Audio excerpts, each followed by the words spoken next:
Exam हो, SSC का, railway का या कोई भी वनडे एग्जाम, उसमें सबसे ज्यादा महत्वपूर्ण बनता है जनगणना और पंचवर्षीय योजना। अब मुद्दा यह भी बनता है, मैं इसमें बहुत ज्यादा क्वेश्चंस नहीं लाया। रीजन मैंने नोटिस किया है पिछले 5 साल के टीसीएस, एसएससी, रेलवे के पैटर्न को, और मैंने पाया है ये फिक्स डेटा है, ये तो आप भी मानोगे। उन फिक्स डेटा में यही 40 क्वेश्चन ऑप्शन घुमा घुमा करके पूछता है। तो मैंने भी ये कोशिश नहीं किया कि मैं 200 150 क्वेश्चन, चाहा जाए तो इस टॉपिक में 100 से ज्यादा क्वेश्चन प्रैक्टिस हो सकते हैं, लेकिन मात्र 40 मैंने इसलिए किया क्योंकि ये पिछले 5 साल के पेपर में सर्वाधिक बार दोहराए जाते हैं। हु ब हु, ऑप्शन बदल बदल कर, क्वेश्चंस की वर्डिंग बदल बदल कर, ये मैं जानता हूं। इसलिए मैंने कंटेंट को छोटा करने की और टू द पॉइंट करने की कोशिश की। Let's start. पहले हम लोग जनगणना के वो 25 क्वेश्चन पढ़ेंगे जो ज्यादा पेपर में आ रहे हैं। कोशिश करिएगा, कोई जरूरी नहीं है कि आपको सारे याद हों। ये ग्रुप डी दें, एनटीपीसी दें, आरपीएफ दें, जीडी दें, एमटीएस दें, सीजीएल, सीएचएसएल, सीपीओ, स्टेनो, कुछ भी दें, जरूरी है।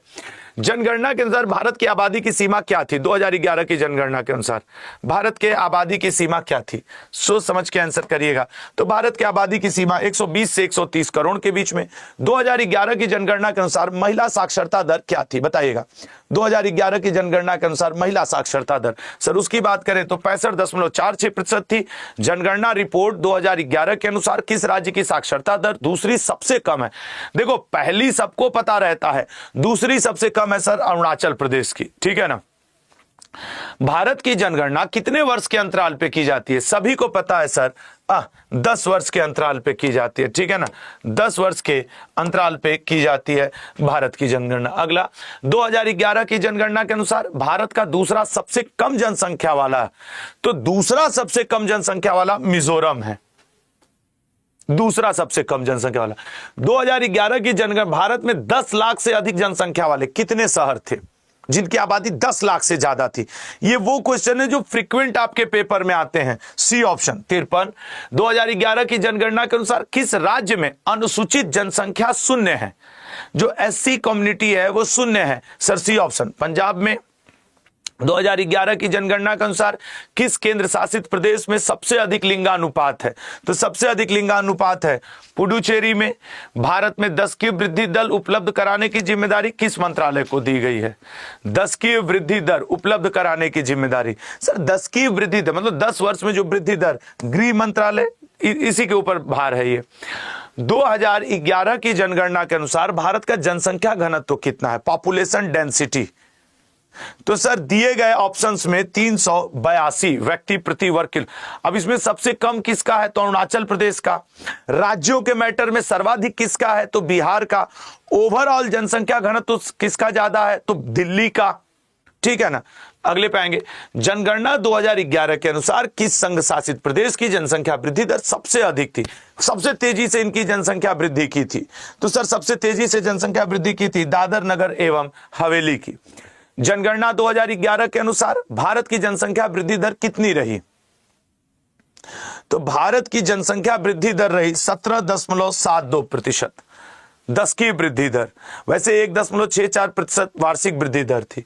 भारत की जनसंख्या 2013 में चीन से अधिक हो जाएगी, हो चुकी है 23 में।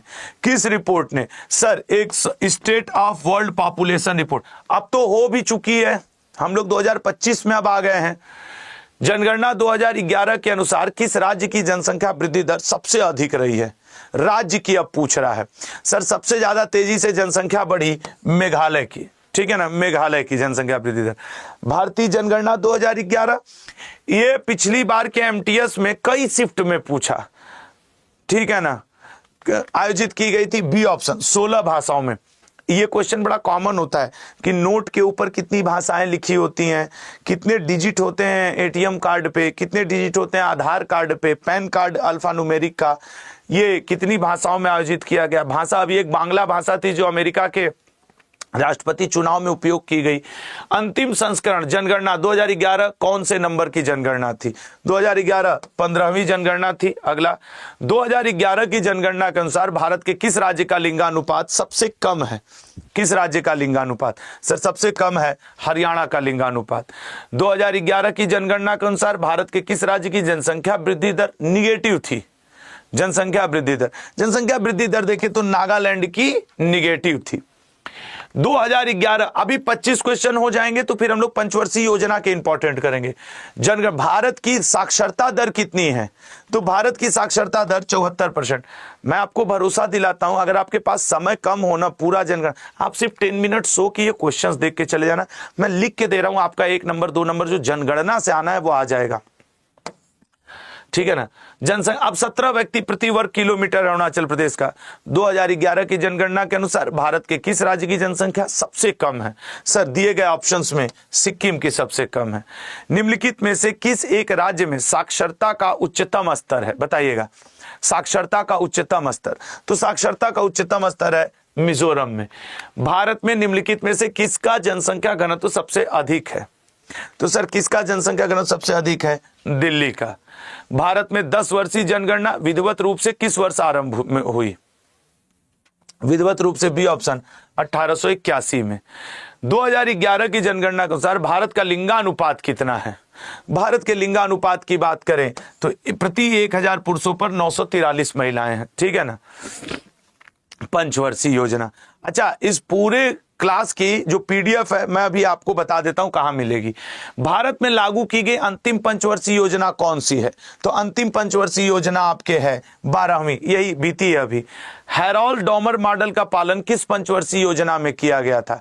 हैरोल्ड डॉमर मॉडल का पालन पहली, दूसरी महालनोबिस मॉडल पे थी। न्यूनतम आवश्यकता कार्यक्रम को किस वर्ष पंचवर्षीय योजना के दौरान पेश किया गया था?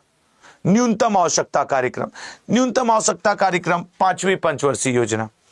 भारत के संविधान में पंचवर्षीय योजनाओं का प्रावधान किस देश से लिया गया था? बताइएगा। तो पंचवर्षीय योजना हम लोगों ने लिया है यूएसएसआर से, ठीक है मेरे भाई, यूएसएसआर से। दूसरी पंचवर्षीय योजना का कार्य 5 वर्षों में राष्ट्रीय आय में लगभग कितनी वृद्धि करना था? सर वो वृद्धि करना था 25% राष्ट्रीय आय में, ठीक है ना। अगला, औद्योगिक क्षेत्र पर कौन सी पंचवर्षीय योजना मुख्य रूप से केंद्रित थी? औद्योगिक क्षेत्र पर मुख्य रूप से केंद्रित थी दूसरी। 2012 से 17 में भारत की कौन सी पंचवर्षीय योजना अंतिम पंचवर्षीय योजना थी? 12 से 17 में, सर 12 से 17 में अंतिम पंचवर्षीय योजना 12वीं थी, ठीक है ना। अगला, भारत पाकिस्तान युद्ध कौन सी अब ये वाला देखो वो है, हालांकि इसमें आंसर आ जाएगा चौथी, लेकिन आप जानते हो कि 1965 में हुआ था और 1965 में तीसरी चल रही थी, ठीक है ना। 1965 में तीसरी चल रही थी। नहीं, अब हम पहले के हिसाब से चलेंगे। हाँ ये बात सच है कि जो 1972 में हुई थी वो हुई थी चौथी में, तो दोनों ही आपके सही हैं भाई। 65 वाली तीसरी में, फिर 66 से 69 प्लानिंग गैप वो सब आ गया था, फिर 69 से 74 चली थी एक, उसी में एक बार भारत पाकिस्तान युद्ध हो गया था, ठीक है ना। तो दोनों ही राइट है लल्ला। अब वो क्वेश्चन का तरीका सही होना चाहिए, वो ये पूछ देता कि 1962 वाली किसके अंतर्गत हुई, तब तीसरी के। अगर वो ये पूछ देता कि 71-72 में जो जंग लड़ी गई तो चौथी के, वो बात है। किस पंचवर्षीय योजना में अधिक तीव्र और अधिक समावेशी वृद्धि की ओर नारे का प्रयोग किया गया? अधिक तीव्र और अधिक समावेशी 11वीं पंचवर्षीय योजना। चौथी पंचवर्षीय योजना किस साल शुरू की गई थी? अब सर यही देखो, चौथी 1969 से लेके 1974, इसी बीच में तो भारत पाकिस्तान का युद्ध हुआ था एक बार 71-72 में, ऐसे 71-72 लिख दो, सेशन लिखने से ज्यादा ठीक रहता है कि इस सेशन में हुआ था। तो ये आपका एकदम क्लियर है मेरे भाई, 71-72, ठीक है ना। तो ये ध्यान रखिएगा 71-72। तेज और अधिक समावेशी विकास की अवधारणा किस पंचवर्षीय योजना से थी? तेज और अधिक समावेशी 11वीं।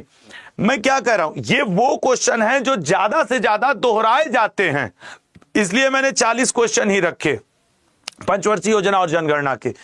केंद्र में राजनीतिक अनिश्चितताओं के कारण कौन सी पंचवर्षीय योजना में लेट हुआ था? सर चौथी के बाद हुआ क्या था कि जब 5वीं लगी थी, इमरजेंसी लग गई थी, उसके बाद सर उस समय भी एक बार हुआ था, लेकिन इसने पूछा राजनीतिक अनिश्चितताओं के कारण 8वीं। अगला, प्रथम पंचवर्षीय योजना सर 51 से लेकर के 56 तक थी। विश्वविद्यालय अनुदान आयोग किस पंचवर्षीय योजना? अब विश्वविद्यालय अनुदान आयोग बना कब था? तो सर वो बना था 1954 में, 54 से 56 तक वो अपना कार्य, तो आप 1951 से 56 पहली के बीच में आया, किस पंचवर्षीय योजना की वास्तविक वृद्धि दर अपने लक्ष्य से अधिक थी? बताओ, वास्तविक वृद्धि दर मतलब जितना टारगेट रखा गया उससे ज्यादा इसका गया। तो सर वो था आपके ए ऑप्शन पहली। भारत में तीसरी पंचवर्षीय योजना कब शुरू हुई थी? 51, 56, 56, 61, 61 से 66, उसके बाद शुरू हुई सर 61 से 66। अगला, पहली पंचवर्षीय योजना किसके द्वारा शुरू किया गया था? जाहिर सी बात है, देश के उस समय प्रधानमंत्री हुआ करते थे जवाहरलाल नेहरू जी। अगला, भारत को आत्मनिर्भर बनाना किस पंचवर्षीय योजना का उद्देश्य था? सेल्फ, तीसरी पंचवर्षीय, क्योंकि सर पहली में कृषि था, बढ़ाना कृषि, दूसरी में भारी उद्योग था, तीसरी में कृषि भारी उद्योग को साथ लेकर के टोटल सेल्फ रिलायंस पे बात आ गई थी, आत्मनिर्भरता। किस पंचवर्षीय योजना में आपके क्या लिखा हुआ है भाई, में भारी और बुनियादी उद्योग तेजी से और औद्योगिकरण पर ध्यान केंद्रित किया गया था? ये ऑप्शन दूसरी। भारत की पहली पंचवर्षीय योजना को कब शुरू किया गया था? बताओ, पहली पंचवर्षीय योजना सर रटा हुआ है 1951।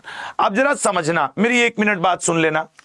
मैंने जानबूझ करके वही 40 क्वेश्चन करवाए जो SSC, railway, GD, group D, NTPC में पिछले 5 साल का पेपर उठा करके देखना, जो जैसे 2021 में एनटीपीसी हुआ था, उससे पहले वाला जो ग्रुप डी, यही दोहराया है।